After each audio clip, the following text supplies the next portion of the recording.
Banyak hashtagnya, jangan lupa 2025 PMSL Sea Spring. Hashtagnya lagi Bina Generasi Baru. Hashtagnya lagi Point Esports. Hashtagnya lagi enggak. Waduh. Udah capek udah. Don, masa Point Esport? Udah. Kan Point Donkey. ID. Waduh. Waduh. Hashtag timnya kan seperti itu soalnya. Waduh, udah susah-susah tuh kerja sama Donkey. Iya. Waduh. Gimana nih kok? Aduh, makin nekat nih game yang Nekat ke-7. Nekat banget. Tapi berarti nekat banget. berterima kasih ya sama Point ya, Rocky ya. Enggak, Oke itu lah. lupain aja. Nggak apa-apa dong, kan berarti pembinaan selama di Udin bagus. Bagus, iya. Lanjut Lanjut dong. Lah, jangan. Kalau salah lanjut dari sini. Gua kan belum ditanya baru akan menanggapi. Nah iya, biar disudahi topiknya tanya lagi. Iya, tanya dong weh. Oh, tanya apa ya? Oh iya, berarti kan Ah. karena ada Rocky sama Alpha yang main ya kan. Biasanya kan Oh. Rocky menggantikan Alpha Oh, ya gua kira kan. lu sebut Alfa lagi sebelumnya. Enggak, dilanjutin Oh, kan iya, ya kan. iya. Alpha memang dari Voin juga sebelumnya itu kan. Voin Iya, Mart. dua player ini Voin Mart semuanya dan berarti dengan adanya Rocky sama Alpha kepemimpinan tetap kan diambil alihnya sama Alpha. Iya dong, harusnya seperti itu. Karena kan itu memang menjadi apa ya, istilahnya job desk-nya lah dari seorang Alpha gitu kan. Seperti bagaimana mestinya. Oke, agak ke distract dikit, better balik lagi ya. Kayaknya Lipovka juga memang jauh kebetulan. Jadi memang gak dikejar ke sana. Sementara Alterigo pindah ke Giorgio Paul. Ini juga menarik, berarti ada perbedaan lagi nih gue katakan tadi. Game ke-7, di mana ini 2 additional games, ini menurut gue nggak boleh sama permainannya. Ini harus ada beberapa spice things up, ada beberapa bumbu yang berbeda. Drop zone menjadi salah satu bumbu yang bisa untuk digunakan. Salah satunya Alterigo, dia pindah, kita ceritakan teman-teman semuanya di Giorgio Paul. Kemudian, oke yang lain nggak terlalu banyak. Homeboys, nah ini dia, yang masuk ke pertahanan Voindon Kiai. Iya di bagian utara di sini, tapi nampaknya di welcome dengan tembakannya yang dilakukan oleh Potato. First blood berhasil untuk didapatkan, tapi trading masih bergulir karena memang pada kenyataannya Potato seorang diri, pemain-pemain dari Voin dan yang lainnya ini masih berada di perkotaan dari Severny sendiri sehingga gak terlalu ada backup yang begitu cepat sebenarnya yang bisa dilakukan ke arah Potato. Terlihat memang Potato knockdown, tapi dia bawa pulang satu Itu dan dia. memberikan satu knockdown. Dan teman-teman sekalian, untuk para pendukung Voindon KID, ratanya Homeboys ini match point untuk Voindon KID. Karena kalau dapetin 4 ya, langsung Yes. didapatkan 4 poin. Bahkan Zeta langsung masuk ke dalam pertahanan tim Homeboys. Ada shotgunnya, dapat 1, dapat 2. Nice. Zeta, what a moment didapatkan 2 playernya. Dan lihat, Voindon ID sudah mendapatkan tambahan 3 poin eliminasi. Tinggal 1 yang terakhir, lari dia langsung menjauhi fight ini. Kabur, Frankie kabur, gak bisa selamat lagi. Dan bahkan dikejar, kayaknya ada usaha pengejaran sedikit yang dilakukan oleh Von Donkey. Lihatlah bagaimana mereka menuju ke arah utara dari Yasnaya, mengintai player terakhir dari Homeboys ini. Dan ingat, jikalau Homeboys pun rata, kita bisa lihat bagaimana Talon bisa naik posisinya di bagian ranking kita. It's a big win kalau memang Homeboys bisa rata. Superhero for Indonesian teams dan point match juga atau match point untuk Voindon KID Win-win juga. ya. Tapi ternyata memang Frankie terlalu cepat ya, memang sudah bergerak dan jauh. Gua harap Voindon KID akan kembali objectively lagi ke Severny lagi, karena tinggal mereka juga seadanya sebenarnya masih sangat sedikit gitu Masih loh minim. daripada apa yang mereka bisa dapatkan. Berarti dari awal memang diinisiasikan sih untuk Frankie kan nggak yang langsung masuk ke dalam garasinya kan. Aha. Jadi dia masih ada jangka waktu yang cukup panjang lah untuk mereka bisa menjauhi fightnya dengan tim Voin. Jadi Frankie dari awal kita nggak ngelihat dia memberikan backup close combatnya untuk tim Voin, makanya bisa ngacir begitu cepat menjauhi posisi dari tim Voin dan KID. Dan Homeboys tinggal 1 yang terakhir untuk seorang Frankie untuk bertahan di Erangel yang masih sulit ini. Dan seperti yang kita lihat dari awal, Yuhai kembali dimainkan lagi untuk tim Sam9. Dan bahkan terlalu jauh coy. Kaburnya Frankie sampai ke ujung Kameshki. dunia. Ke ujung dunia tuh Kameshki tuh. Tahu nggak kenapa ke Kameshki? Kenapa tuh? Voin nggak turun Kameshki, aman berarti gua ke Kameshki. Gitu. Ketemunya di sini nih soalnya. Buset, kabur tuh jauh, sejauh-jauhnya jauh dah tuh. biasanya kan kabur agak melipir dikit ke tengah-tengah Ya. dikit lah. Ya, Gitu. Sejalan juga dengan rotasi mungkin nanti masuk ke dalam zona gitu. Betul. Jadi mungkin ini adalah plan Z yang akan dilakukan oleh Frankie juga sebagai last man standingnya. Dia bakalan main super late dan akan berjalan beriringan dengan nadanya Blue Zone pula nantinya. Ini tau nggak, dalam tasnya Frankie gak cuman peluru, gak cuman healing, Apa tuh? doa. Waduh, doa siapa tuh? Ya keluarga Frankie, manajemen Homeboys, Iya, dan iya, warga iya. Malaysia. Ya, Itu dia. jangan lupa teammates-nya kan juga ikut ngedoain. Udah bete, sorry. Kok bete kenok sendiri, Elim sendiri bete, nggak boleh gitu dong. Nggak boleh bete, orang dia sendiri kayak eliminasi. Frankie ini nih, dia jadi tulang punggung nih. malah, malah ngomong-ngomong. Gak apa-apa, lagi-lagi 2 game terakhir, enjoy the game. Enjoy aja Enjoy guys, aja. karena begitu banyak sebenarnya, balik lagi ya. Skenario, storyline yang bisa dibangun dari game kali ini. Dan ngomong-ngomong, mungkin kita sudahi saja lah ya perbincangan mengenai Utara, Voin Dangke dan juga Frankie ini. Karena dengan circle pertama kita yang menuju ke arah sebelah kiri, ke Gatka, ke Primors, ke Hospital, ini menguntungkan sebenarnya kalau Vampire touchdown-nya ke arah Primors. Cuman karena memang tadi flight path tidak mumpuni, sehingga ya Zarki lah yang menjadi touchdown point mereka. Dan sekarang mereka akan melakukan rotasi dari bagian utara. George Paul udah mulai ditinggalin sama semua tim yang tadi berada di bagian George Paul. Mereka udah mulai center-centris.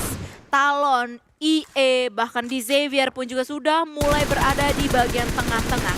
Alderigo bertemu dengan tim Boom Esports tadi. Ada beberapa di antaranya pemain-pemain Boom Esports terspot down dan diberikan beberapa cicilan damage, hanya zoning out aja, hanya menjadi peringatan jikalau di sana ada Alderigo. Kembali lagi, gue sangat-sangat terkesan dengan permainan kali ini. Ini menurut gue bisa dihitung jari ya, Alderigo in the middle, 4 player dan bahkan mereka bertahan di compound. Ini lagi-lagi ya mungkin dengan perubahan strategi yang dilakukan dengan line up roster yang baru juga dari Alderigo. Mereka juga sekarang punya potensi mengejar 77 poin untuk menuju ke arah bagian match pointnya. Jadi tweak yang menurut gue cukup menarik dari Alderigo sejauh ini. Bahkan dengan kemampuan mereka untuk menembak yang sangat baik. Lihat bagaimana mereka tadi di pinggir-pinggir dari tebing, di bagian-bagian yang cukup terbuka, berhasil untuk menzoning out Boom Esports. Salah satu power yang kita tidak banyak lihat di bagian tengah. Biasanya pertunjukan ini hanya bisa diperlihatkan oleh Dingo Xavier, Ya. di mana Levi's, Neti dan kawan-kawan begitu aktif nembakin tim-tim yang ada di sekitarnya. Saat ini kita melihat Alderigo karena ada perbedaan sedikit permainan tengah antara The Xavier dengan Voin contohnya juga ya. Kalau Voin cenderung sangat defensif, dekat dengan mereka baru hajar. Tapi Alderigo sekarang cukup mirip dengan apa yang dilakukan oleh Dingo Xavier, di mana dalam radius tembak yang dimiliki mereka akan coba ngusirin lawan-lawan yang ada. Dan dari pengalaman gue dengan zona seperti ini, mendonat bisa menjadi one of the circle. Dan kali ini ya agak cukup donat. Karena apa bisa gue katakan seperti itu, bagian lautnya masih cukup banyak dihilangkan. Iya. Dan kita masih melihat banyak tim Indo ada di dalam zona. Ya, Gatka ya yang menjadi poros dari zona kita di stage yang kedua ini. Dan kelihatan bagaimana ada beberapa tim, 2 diantaranya adalah E-Arena dan juga Samline sebenarnya yang tadi udah mulai cari ide jikalau masih setengah-setengah antara daratan dan juga perairan ini mereka mau nge-securing bagian pesisir pantainya terlebih dahulu. Namun langsung bergerak, langsung melanjutkan perjalanan mereka. Boom Esports yang masih berada di dalam sekitaran Gatka ketemu atau melihat pergerakan yang dilakukan oleh tim Strangers, dimajuin oleh Frenzy. Miau-miau atau Mela yang menjadi victim pertama untuk Boom Esports dan dijadikan eliminasi kedua untuk mereka. Yes, dan Voin sudah match point ya dengan tambahan 4 poin yang mereka bertambah lagi 1 tim, berarti total ada 5 tim yang sudah mendapatkan match point. Tinggal Bigetron target yang paling dekat selanjutnya untuk mendapatkan tambahan total 4 poin lagi untuk menyentuh di match point. Ini sih seperti yang difirasatkan oleh Kadona juga sih. Feeling sampai game ke-8 sih kayaknya ini. Onzet bukan gua. Keinginannya Onsen ya pas interview. Emang nih Onsen sih. I Kerjanya ngomong jorok. really win it. Kalau kita bahasa Inggris kan gitu kali ya. Iya. But I want to have an experience. Iya. So let's go to game 8. Kejadian. Tapi anyway, untuk sementara waktu sih ya kita masih bisa melihat adanya 4 tim yang bisa mendapatkan match point, masih bertahan sampai saat ini. Cuman ada RRQ doang yang pincang, salah satu punggawanya harus hengkang awal-awal yakni dari Genfos. Udah mulai touchdown pemain-pemain RRQ ini. Dan di sekitaran mereka tadi kalau nggak salah ada Talon ya. Talon yang menghantui posisi dari tim RRQ ini. Berdekat-dekatan, tapi karena emang udah tahu di sana atau di satu compound itu ada RRQ sehingga melipir sedikit dari pemain-pemain tim Talon. Ya dilewatin gitu aja ya untuk informasi-informasi yang sudah mereka dapatkan satu sama lain. Dan Osjie juga bergeraknya cukup jauh sih untuk mereka bisa masuk ke dalam circle yang selanjutnya untuk zona yang ketiga sekarang ya. akan segera menutup. Betul mereka bermain lebih lambat lagi untuk di babak kali ini karena mungkin ini ada strategi baru lagi yang mungkin ingin mereka terapkan lagi, bermain di bagian area outernya, di bagian blue zone juga. Dan itu yang juga sedang dilakukan oleh the last man standing dari tim Homeboyz yaitu Frankie yang bergerak juga sekarang akan coba menerobos masuk, tapi jalurnya ini bisa jadi bersinggungan juga dengan entry dari tim Osja. Ayo dong ketemu dong Osja, ayolah dapetin satu Frankie. Lumayan buat tim Talon membuka pintu mereka untuk bisa bersaing, mendapatkan posisi yang lebih bagus di ranking ya kali ini. Namun kayaknya dari Frankie juga kepikiran sih dia karena tinggal sisa sendiri dan kayaknya udah mulai mengendus adanya rotasi yang dilakukan oleh tim Osja yang bisa kalian lihat di bagian medium mapnya juga. Sehingga tadi sempat ada usaha muter sedikit namun langsung melanjutkan perjalanannya dan kayaknya akan bersinggungan. Osja dan juga Frankie ini tinggal kayak Osja mau nggak ngamanin satu pemain ini karena kan pastinya mereka nggak punya knowledge kalau misalnya pemain Homeboyz ini tinggal sisa sendirian. Jadi resiko juga ditanggung oleh Osja jikalau mereka mau menghadapi last man standing tersebut. Namun kayaknya disengage Homeboyz dan juga Osja yang lagi engage perang adalah I-Arena, menembakkan beberapa peluru-peluru panas mereka menuju ke arah tim Talon yang dimana juga kelihatan oleh tim BTR bisa didapatkan, digencet kanan dan juga kiri, depan dan juga belakang, dan bahkan keseluruhan tim Talon hengkang dari game ini. Wow. Talon yang kita sangka-sangka mungkin akan dipermudah jalurnya dengan Homeboyz yang tinggal satu, the last man standingnya. Ini akan menjadi sinyal bahaya yang kembali muncul lagi untuk tim Talon karena tinggal satu game lagi terakhir. Kalaupun itu sampai ke game yang ke-8 Kak Doge. Gini, Ini bahkan mendului Frankie. bahkan gini. Tadi gue punya harapan besar ketika RRQ melakukan push ke arah bagian kompon milik Talon sedianya di rumah recall tersebut. Mereka akan menuju ke arah bagian kompon yang tadinya belum dimiliki oleh Bigetron. Kompon di mana itu adalah kayak ujung dari persawahan lah, istilahnya ladang yang cukup lebar di bagian Gatka. Namun at the point mereka tersalip overlap dari Bigetron, kebingungan mereka bukan melanjutkan fight dan ini this is the problem yang gue lihat di group stage minggu pertama ketika menuju ke Super Weekend. Bukan fight yang mereka coba, yang mereka lakukan adalah sebisa mungkin coba keluar, cari kompon lain dan ini di zona ketiga di mana sudah sangat padat tim-tim lain. Mereka apa yang terjadi? Terjebak di bagian open field, tertembak tidak hanya dari Bigetron, I-Arena bisa melihat bahkan dari bagian rumah jamur. Dan Talon, what happened bro? Ini bener-bener hilang menurut gua. Semua hal yang memang menjadi permainan baiknya Talon gitu loh. Ini mulai dari Yoru yang hari ini kembali lagi gua katakan as an individual sangat turun sekali. Kemudian the chemistry between teammates juga nggak terjadi dengan sangat baik. Imbasnya adalah bahkan dalam situasi yang masih di tengah-tengah game seperti tadi, yang padahal masih bisa menabrak beberapa kompon yang secara logika gini deh, gak mungkin 4 orang Bigetron atau tim manapun itu akan ada di satu kompon yang sama. Ada beberapa komplek di bagian tengah Gatka tersebut yang bisa diisi, tapi mereka memilih ke arah bagian open field dan menjadi mangsa dari semua tim. Ini zona ketiga men, lu gak bisa bener-bener langsung di bagian tengah, forting dengan mobil aja, dan akhirnya habis satu persatu Talon. Mas gue gini, kalaupun ini belum rezekinya Talon, kalau mereka masih dengan mentality seperti ini, masuk grand final pun sorry to say mereka gak bakal compete. Kalau masih dalam mentality seperti ini. Kalau memang dapat rezeki masuk ke grand final, mungkin game terakhir nanti masih ada game 8 mereka chicken, mereka bisa masuk ke grand final. Ini alarm gitu loh. Mereka butuh untuk mengubah banyak hal agar tim ini kembali lagi working di grand final. Tapi kalau pun belum dapat rezekinya, ini menurut gue jalan dari Tuhan.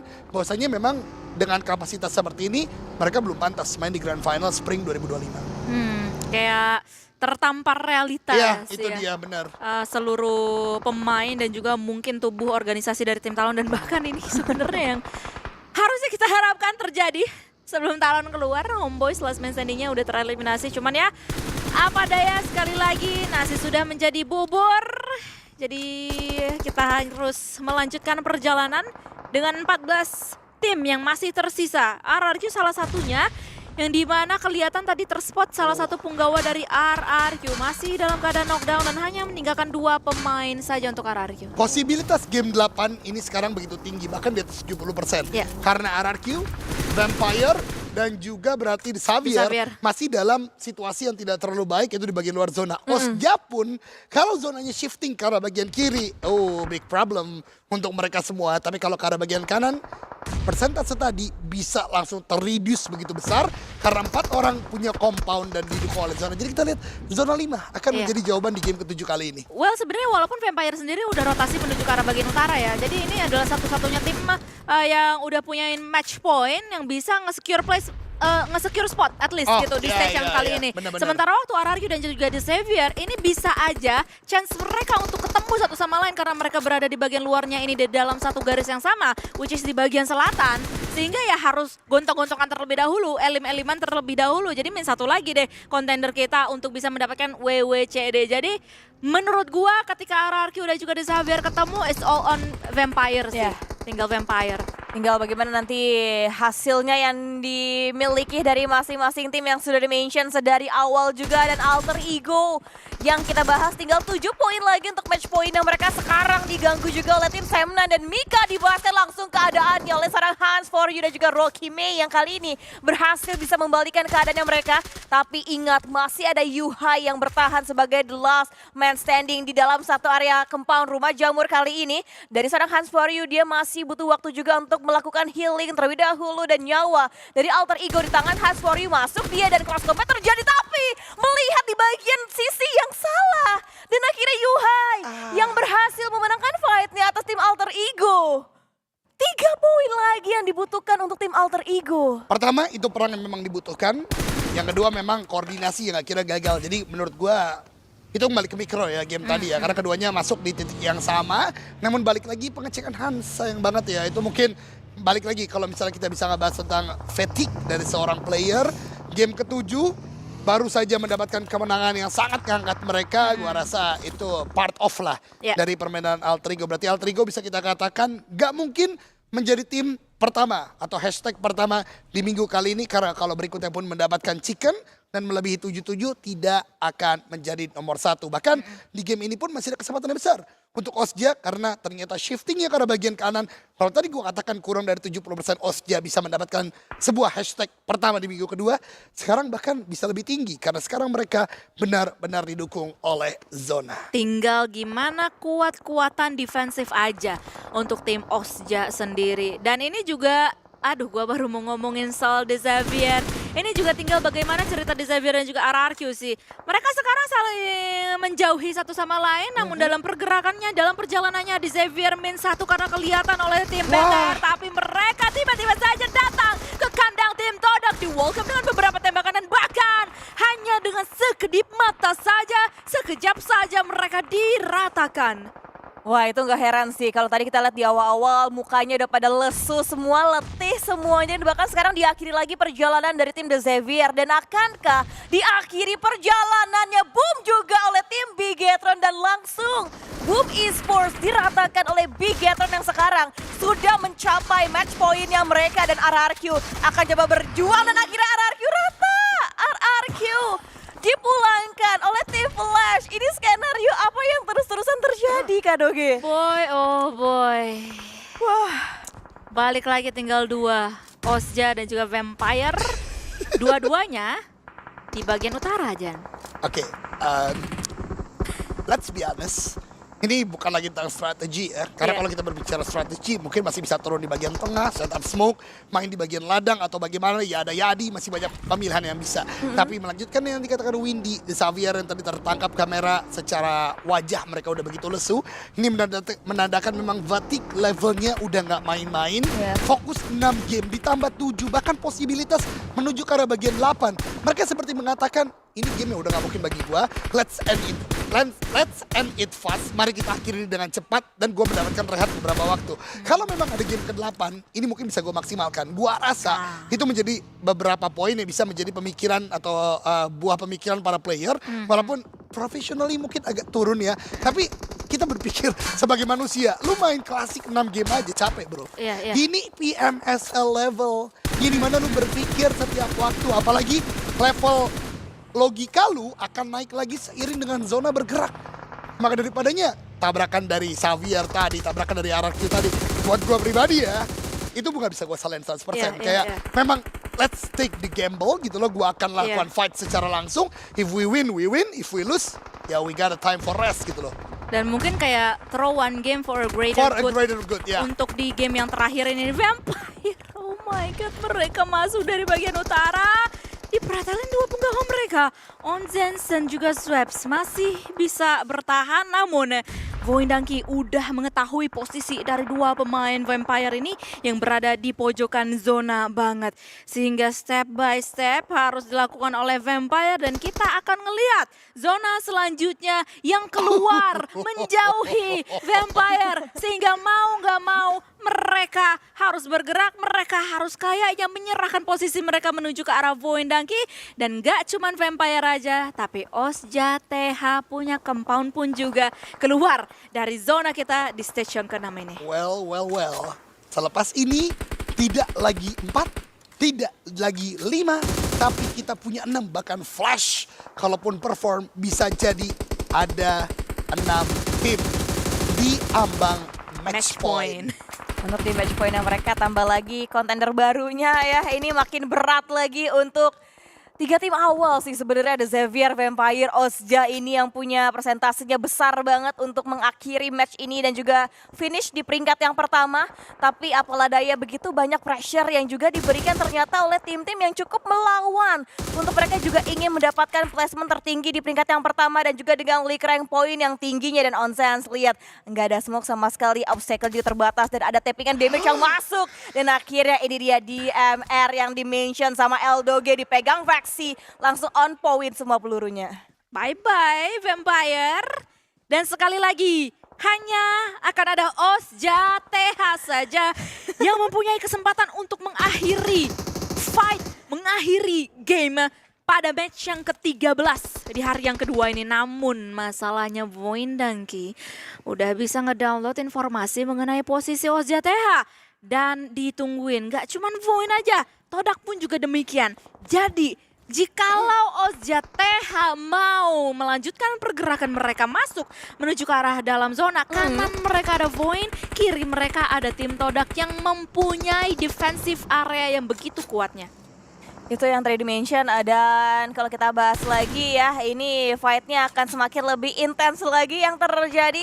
Mengingat Ozja sedang mempertaruhkan untuk peringkat pertamanya mereka kali ini.